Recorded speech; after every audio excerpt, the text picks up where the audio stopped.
Hey guys, Yankee here, and today I'm going to be giving my thoughts on The Dirty Way to Destroy the Goddess's Heroes, Volume 1. Um, this is an isekai series. It's only 6 volumes, which is the reason I picked it up.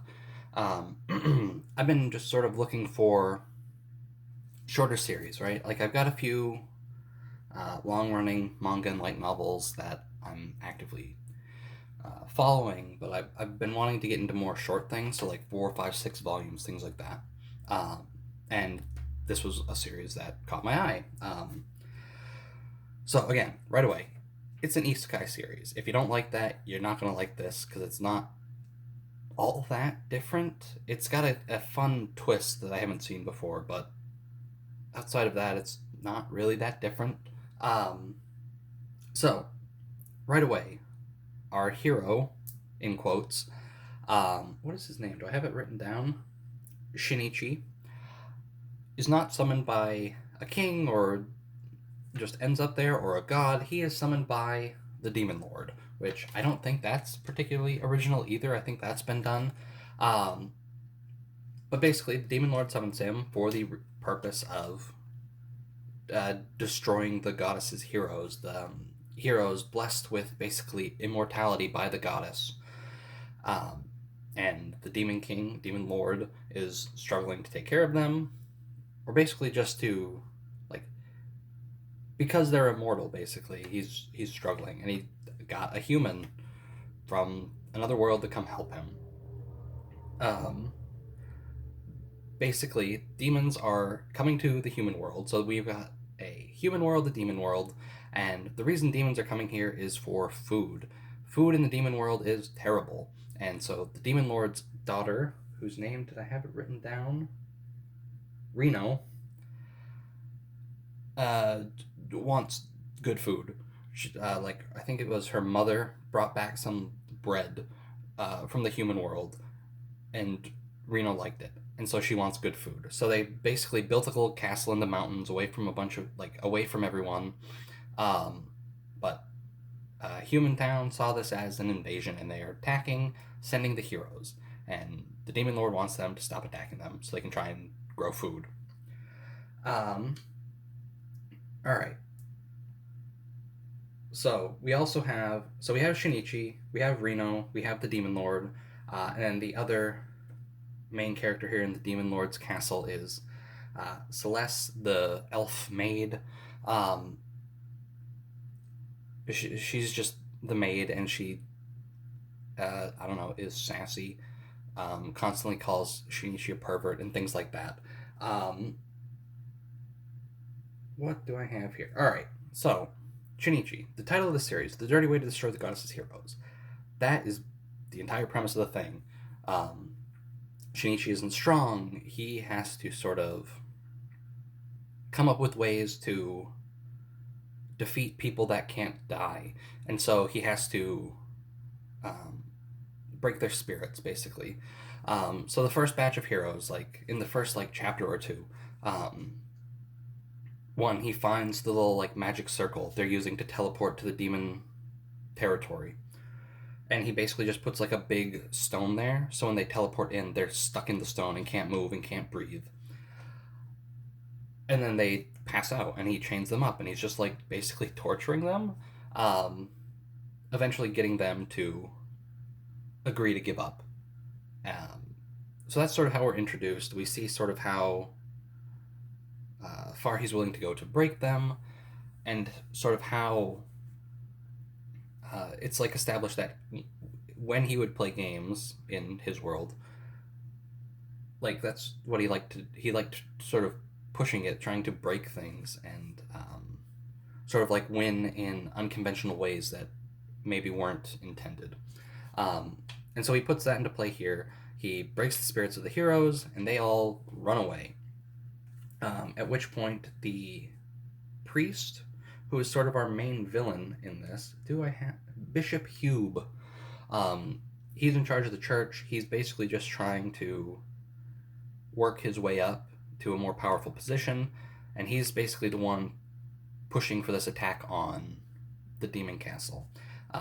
The king of this town doesn't really care, and there's a point where Shinichi, in disguise as a merchant, basically approaches the king and talks about how he wants to do trade with the demons.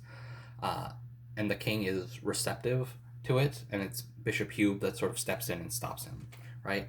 So Bishop Hube calls in another hero called Arian, which is the red-haired girl on the cover here, and she is the like she's stronger than the five that Shinichi sort of took out easily in the beginning, and so a good chunk of this book is him investigating her, trying to figure out what he needs to do to break her, to win. And that's basically it. His plan is befriend her, so that way she doesn't want to attack them. And this plan is basically only able to work because Bishop Hube is a creep, lusting after her, and just all around being like spiteful, right? Like, jumping to the end, Arian refuses to kill Shinichi on Bishop Hube's orders.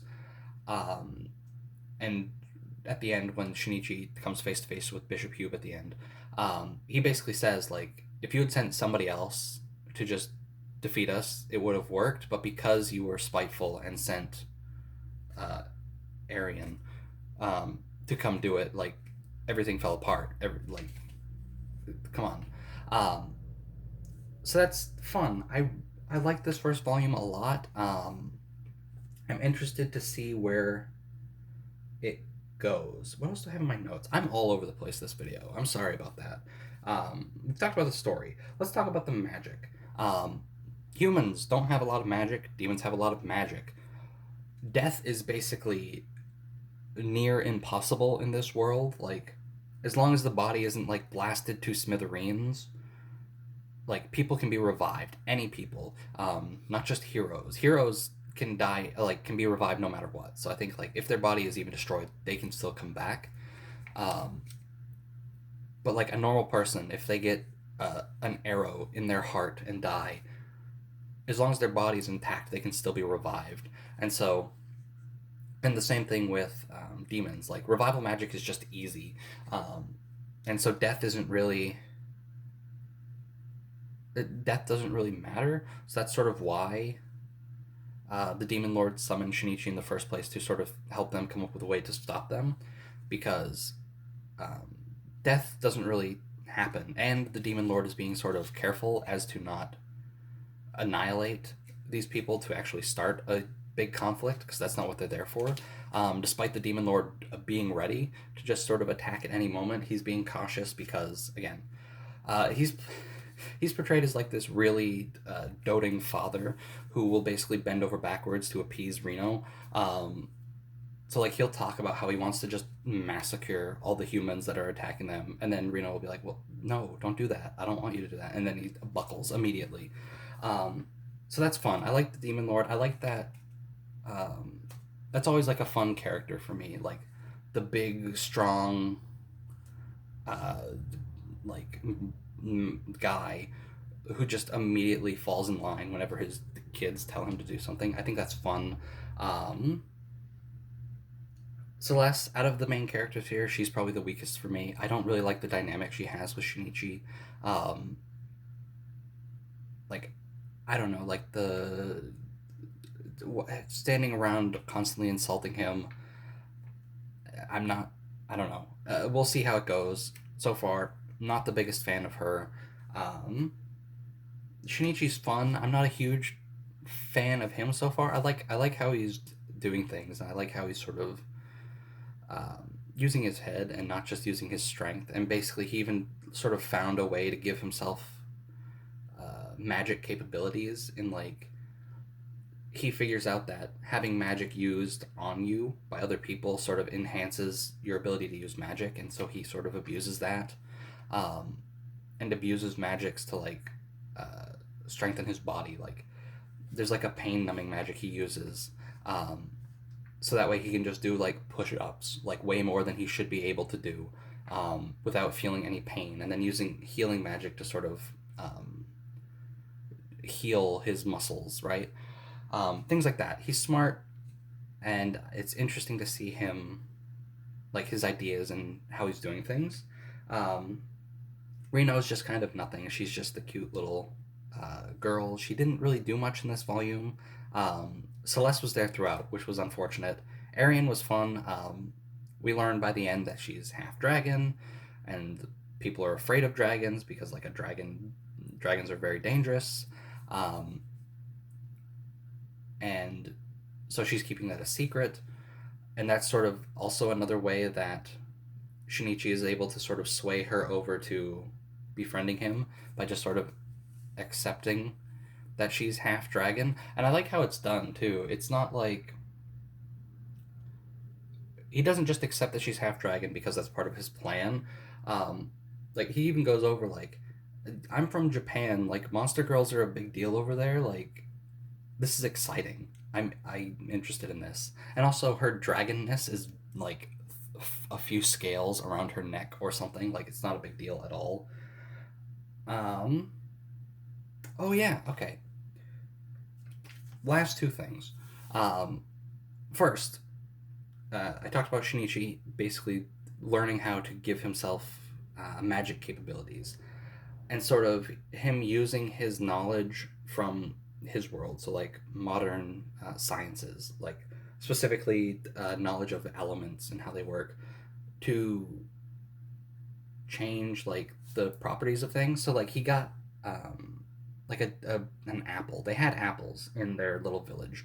The demons did that don't taste very good, and so he used like I think it's called element conversion is what it was called in the thing to make them sweeter, make them taste better.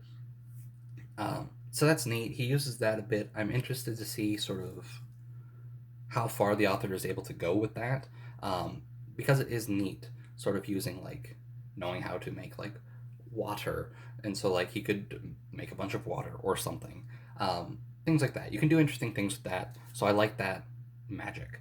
Uh, and the final thing. So after defeating the five heroes, the demon lord was going to send him away, send Shinichi back home, and Shinichi refuses. He's enjoying himself. He wants to stay here and keep fighting, and so he basically gets them to make him go after Arian, and that's what the whole novel is. Um, at the end, his sort of goal here in this new world is to just make a fun country, make this new little area the demons have built fun. Um, and I find that interesting because he's not like super head in the clouds. He's not like, I'm going to bring peace, I'm going to do this. And I don't think he's really the type of character that would do that anyway. Um, but it's interesting. I'm interested to see what a fun country ends up looking like in this series. Um, oh, there's one more thing I just wanted to say. I can't remember. It must not have been too important.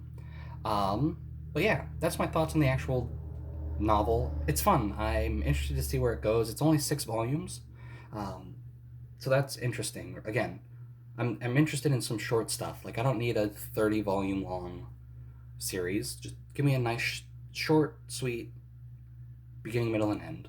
Um, and finally, this has nothing to do with the actual contents. I really like the design of this volume, specifically the spine. I don't know if you can see that very well. Oh god, you can't. What? You can see like the little character images there, though. You can't really see the title. I just like how that looks. Like how they have the subtitle of the actual volume on the spine in a little square.